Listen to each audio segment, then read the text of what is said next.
Are you hearing him? Welcome to Seeking God with Leah Klein, Health and Wholeness Coach. And our verse today is Job 33:14. For God speaks in one way and in two, though man does not perceive it. There's a lot of profound truth in this verse, as there is in much of Job. God is speaking all the time in one way or another, is pretty much what this verse is saying. And the question is not whether he's speaking, the question is whether you are actually hearing him. And if you're having trouble hearing him, why is that? Why are you not hearing him? What are some reasons that could be going on? I know in my experience that lots of times there's too much noise in many different forms, literal noise and other forms of noise that are going on that interfere with the signal getting through, or with there being just too much noise going on that you aren't hearing anything but the noise. You're getting distracted. Life happens. It requires a certain level of focus to spend time with God and just listen to him and actually effectively tune in. It's like you're in, at a radio. I know we don't use a huge amount of those nowadays, and you're tuning the channel. And the channel, sometimes, if you're a little off, there's a lot of feedback on the line. And that is a kind of noise. When there's static, when there's interference. And as you tune it, you get a stronger signal and you more clearly hear from God. And my personal experience is that works best, especially if you're really struggling with that, to actually get away from the noise. As much as possible, get away from the electronic devices, get away from your house, get away from whatever you find distracting you. When you go to do your quiet time, obviously your mind goes with you, so you have to learn to quiet your mind in the process, but you can, with time. It doesn't happen like this, and it gets easier the more you practice it, to be able to focus and not, get squirrel syndrome and be like the dogs do, when they see squirrels up a tree, and then all of a sudden all they can do is look up the tree and, not listening to you at all, of course. We need to be so focused on God that nothing is distracting us. And it takes time and it takes practice. Usually when I'm guiding people on spending some time with him in his creation, I'm going to tell you, you need 20 minutes to 30 minutes just to disconnect, maybe even longer. It just depends on the situation. But you have to get away from it and then give it some distance of time. This quieting yourself is what allows the little whisper of God is telling you to get through. You start reading the Word at that point,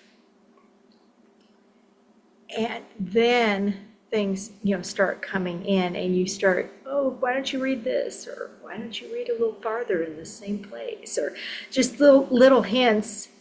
And all of a sudden you're reading a verse and you're going, I needed to hear that right now. That was a message for me. And that is key. That is so key to connecting with God. You've got to make a practice of it, or you won't be hearing from him on a regular basis. If you do it regularly, you're more likely to be able to tune in when you're just having your quiet time. Of course, having your phone on airplane mode, turning off notifications, little things like that can also help you in that process of staying in the moment, staying connected with God, and not allowing life to distract you. But the more you do this, the easier it gets actually to cut that noise and to be able to, even in just getting away for a little bit, be able to go, okay, God, thank you. I needed that. There is a reason you created the Sabbath day. We need rest. So connecting with God, another aspect of hearing, of course, is shutting up long enough so he gets a word in edgewise.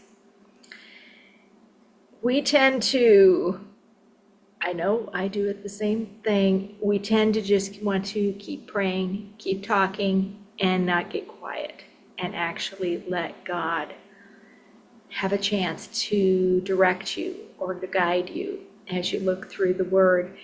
And I encourage you today, tell God, find some space, tell God you're listening, and actually wait. Don't fill the space. Take some time and just listen. And if you're having trouble hearing God, let me show you why that could be happening and how to connect more deeply with the free ebook. If you haven't grabbed it already, Seeking God, Becoming Mary in a Martha World. And it's at healthturnaroundcoaching.com/seeking-God. And I always put the link, above or below the video, depending on the format, or in the email that this came from. So that gives you an outline for how to do it, but it won't put it on your calendar for you, and it won't make sure you actually do it. So if you need some help in actually making this tangible, making it a part of your life ongoing, reach out to me, and I am happy to help you connect with God in a deeper way. And the more times you do it, the better it is. So I wanted to wrap up our time today with In the Secret, a slightly older praise song that I rediscovered recently, and it was like, oh, I know this song, and went, this really relates to retreats. So if you haven't heard it in a while, feel free to just listen. In the secret, in the quiet place, in the stillness you are there. In the secret, in the quiet hour I wait only for you, because I want to know you more. In the secret, in the quiet place, in the stillness you are there. In the secret, in the quiet hour I wait only for you, because I want to know you more. I want to know you. I want to hear your voice. I want to know you more. I want to touch you. I want to see your face. I want to know you more. I am reaching for the highest goal, that I might receive the prize, pressing onward, pushing every hindrance aside, out of my way, 'cause I want to know you more. I want to know you. I want to hear your voice. I want to know you more. I want to touch you. I want to see your face. I want to know you more. In the secret, in the quiet place, in the stillness you are there. Let that be your prayer today. And I will see you next week with another verse. See you then.